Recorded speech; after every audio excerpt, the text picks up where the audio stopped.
ನಮಸ್ಕಾರ ಅಶ್ವವೇಗ ನ್ಯೂಸ್ಗೆ ಸ್ವಾಗತ. ನಾನು ಸಚಿನ್ ಹಿಮ್ಮಕ್ಕಿ. ಮೊದಲಿಗೆ ಈ ಕ್ಷಣದ ಹೆಡ್ಲೈನ್ಸ್. ಧರ್ಮಸ್ಥಳ ಅಸ್ಥಿಪಂಜರ ಕೇಸ್ಗೆ ಬಿಗ್ ಟ್ವಿಸ್ಟ್. ಹೊಸ ಸ್ಥಳ ಮಾರ್ಕ್ ಮಾಡಿದ ಎಸ್ಐಟಿ 15ನೇ ಪಾಯಿಂಟ್ನಲ್ಲಿ ಮುಂದುವರಿದ ಶೋಧ ಕಾರ್ಯ.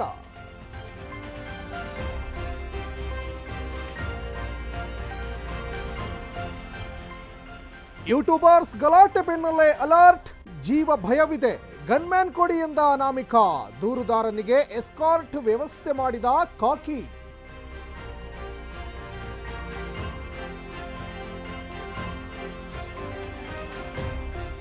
ಮತ ಕಳ್ಳತನದಿಂದ ಮೋದಿ ಪ್ರಧಾನಿಯಾಗಿದ್ದಾರೆ. ಚುನಾವಣೆಯಲ್ಲಿ 5 ರೀತಿಯಲ್ಲಿ ಅಕ್ರಮ ಆಗಿದೆ.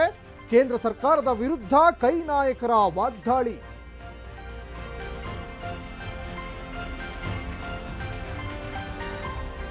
ದೇಶದ ಜನರಿಗೆ ಏಕೆ ಮತಪಟ್ಟಿ ನೀಡಿಲ್ಲ? ಆಯೋಗ ಬಿಜೆಪಿ ಏಜೆಂಟ್ ಆಗಿ ವರ್ತಿಸ್ತಾ ಇದೆ. ಎಲೆಕ್ಷನ್ ಕಮಿಷನ್ಗೆ 5 ಪ್ರಶ್ನೆ ಕೇಳಿದ ರಾಹುಲ್.